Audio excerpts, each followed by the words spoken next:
E aí, já tá fera na Bíblia? Tá sabendo tudo sobre Antigo, Novo Testamento, já sabe como ler? Já tá com uma rotina de leitura bíblica bem resolvida? Bom, espero que sim. E se não, não desanime, tem mais coisas pela frente, tem mais aprendizado pela frente. A ideia é que você seja cada vez mais apaixonado pela palavra de Deus.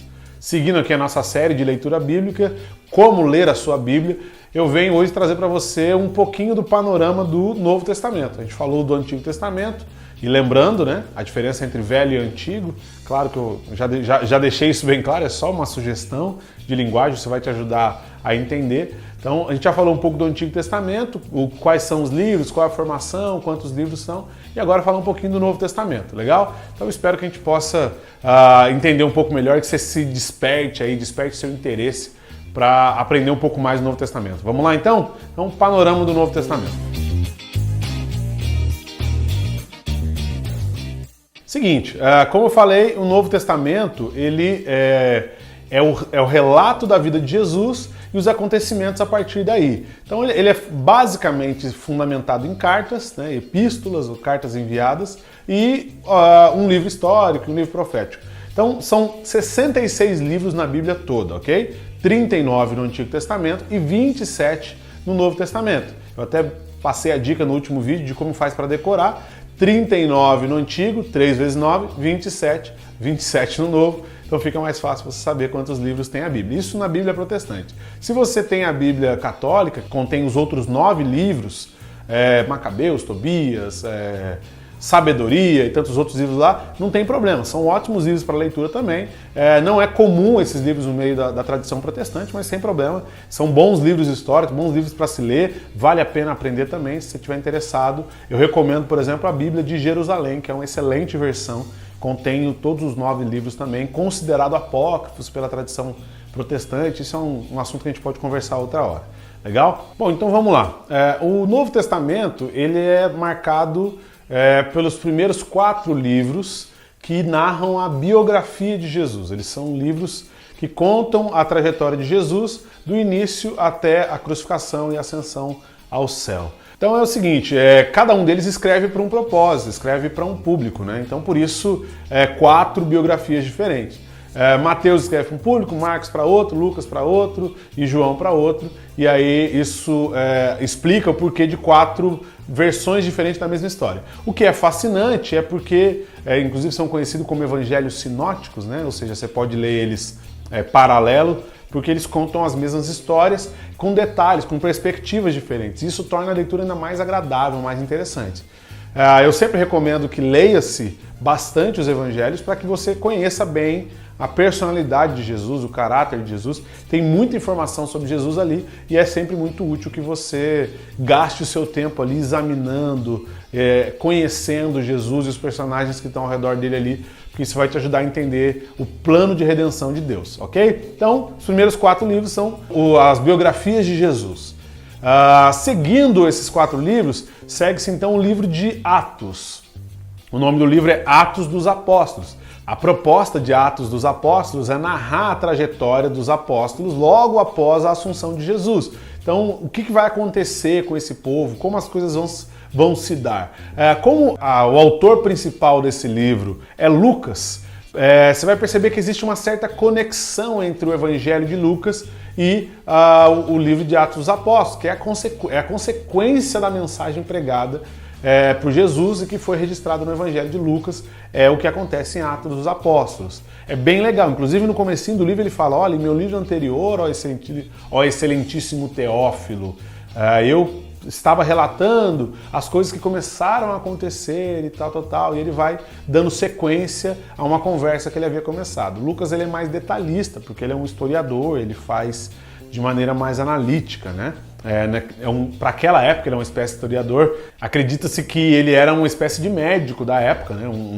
Um fisicista, alguém que entendia de saúde humana e por isso ele trabalhava também paralelamente servindo a população, servindo ao povo daquela época. Era alguém muito instruído, muito inteligente, inclusive com condições intelectuais de registrar de maneira cronológica os fatos que ele foi observando ao longo da caminhada cristã dele aí. E Atos é um registro desses fatos. Boa parte do livro de Atos é escrito na primeira pessoa, em que Lucas começa a dizer, olha, então nós seguimos e nós fomos para tal lugar, porque é Lucas registrando como uma espécie de diário de bordo dele, a caminhada dele. E conta muito, em boa parte, conta a trajetória do apóstolo Paulo, que é alguém extremamente relevante para o Novo Testamento. Só para a gente ter uma noção, só o apóstolo Paulo escreveu 13 dos livros do Novo Testamento. Dos 27, 13 são do apóstolo Paulo. Tá? Claro que não são livros, são cartas, são epístolas, mas a gente pode entrar isso, a nomenclatura num outro momento. Então, acabando o livro de Atos, começam as epístolas. Aí Paulo escreve as cartas de Coríntios. Só uma curiosidade sobre o livro de Coríntios, foram escritas 4 cartas e 2 sumiram, só tem 2 aí que estão disponíveis para a gente ler. De alguma forma, isso não foi encontrado historicamente. Aliás, e eu creio, tenho fé nisso, de que se não foi encontrado é porque Deus achou que não era relevante para a nossa caminhada. Segue em frente, né? Segue o barco. Aí vem as cartas de Coríntios e as demais epístolas de Paulo que vai escrevendo para o povo. Fala de Romanos, ele escreve uma epístola muito bem fundamentada teologicamente para a igreja de Roma e outras tantas epístolas que Paulo escreve aí, totalizando 13 epístolas. Tem também cartas de Pedro, cartas que o apóstolo Pedro escreveu, cartas de Tiago, epístolas de João, cartas que João escreveu para os irmãos nas regiões distintas aí. O propósito é registrar, encorajar e impulsionar esses irmãos a continuarem na fé, firmes e fortes no Senhor Jesus. Além desses, tem, por exemplo, a carta aos Hebreus. Lembrando que aos Hebreus é toda a nação de Israel, ou seja, alguém escreveu uma carta no Novo Testamento para falar com toda a nação de Israel e não só com a tribo de Judá ou só com alguma tribo específica. Então, é uma carta bem interessante, vale muito a pena fazer uma boa análise porque ela desconstrói muitas coisas. Tem Judas, por exemplo, esse Judas não é o Iscariotes, né? Então é interessante dar uma olhada, vale muito a pena ler, é uma excelente epístola, uma epístola curtinha, mas muito boa. Então tem Judas que ajuda a gente a compreender melhor e chegamos no único livro profético do Novo Testamento, que é Apocalipse. Apocalipse é uma carta profética escrita pelo apóstolo João, enquanto estava degradado na ilha de Patmos, ou seja, foi colocado lá para morrer, porque ele foi condenado pelo Império Romano da época de traição, por pregar um Deus único, que é o nosso Deus, o Senhor Jesus, e ele foi colocado lá para morrer, e ele escreve lá ele recebe uma visão, um anjo desce para falar com ele e apresenta ele, o Senhor Jesus aparece para ele e começa a revelar as coisas dos tempos do fim. A proposta do Apocalipse é falar dos tempos finais, tá? Um texto muito interessante, muito rico para se ler, tem que tomar cuidado para não fazer conjecturas, tentar fazer interpretações pessoais aí, porque isso pode tirar o seu foco e tirar seu tempo das coisas realmente importantes.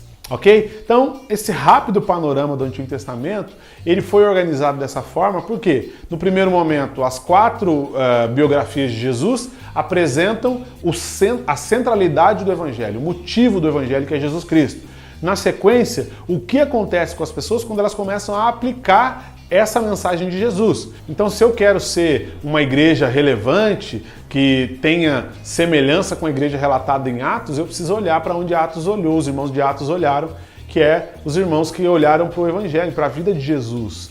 Então, quando eu olho para Jesus, é fundamental. O Novo Testamento ele é teorizado em Jesus, na verdade é registrado, né? E ele é praticado, colocado em prática a partir ali de Atos para frente. E as cartas de Coríntios são para tratar essas questões, então a cronologia delas vai estar organizada ali entre Atos, Gálatas e outras cartas ajudam a gente a entender melhor o posicionamento cronológico, tá? E aí a última epístola, tem as epístolas de João, Judas, e aí finaliza com o Apocalipse, que é a carta, o livro escrito para deixar-se para a posteridade para falar a respeito de Jesus e a respeito da volta de Jesus, dos fins dos tempos, dos últimos dias da igreja na Terra, ok? Tem muita coisa rica aí, se eu fosse entrar em detalhes do Novo Testamento, só isso já daria uma série de vídeos, então só para a gente ter uma primeira noção e entender como é dividido esse Novo Testamento. Tá, mas o que isso tem a ver com a minha leitura bíblica? Como isso pode me ajudar de alguma forma? Olha, saber o motivo das cartas, quem é o autor, saber o que é a biografia de Jesus, saber onde encontrar as informações, ajuda e muito na leitura. A minha dica pessoal é o seguinte: vai ler uma carta, vai ler um livro, vai ler qualquer trecho das Escrituras. Primeiro, como a gente já falou lá no começo, leia sempre de maneira sequencial, não leia aleatório, mas dá uma olhada antes sobre quem escreveu, para quem escreveu, qual o objetivo, qual o propósito, o contexto daquela época, porque isso vai deixar a leitura muito mais interessante. Por exemplo, ao ler a carta de Efésios, de Paulo à igreja de Éfeso, dá uma contextualizada, descobre quem é Éfeso, aonde é essa cidade, onde é essa região. Gálatas, vai ver lá que Gálatas, por exemplo, não era uma cidade, era uma região. Então fica bem interessante você levantar essas informações. Você vai gastar 5, 10 minutinhos no máximo ali no Google, ou talvez até a sua Bíblia já tenha ali no começo essas informações e a sua leitura vai ficar mais prazerosa. Eu recomendo isso por quê? Porque eu posso afirmar com certeza que o conteúdo dessas cartas, o conteúdo desses livros, da Bíblia de modo geral, vai transformar a sua vida se você deixar o Espírito agir em você. Então, meu desejo é que você seja um firme e fiel leitor da Bíblia, que ame a palavra de Deus, conheça cada vez mais. E se tiver alguma dúvida, manda e-mail pra gente, beleza? Deixe seu comentário aqui embaixo, se a gente puder ajudar de alguma forma, estamos à disposição. Beleza, gente? Fique com Deus. Tchau!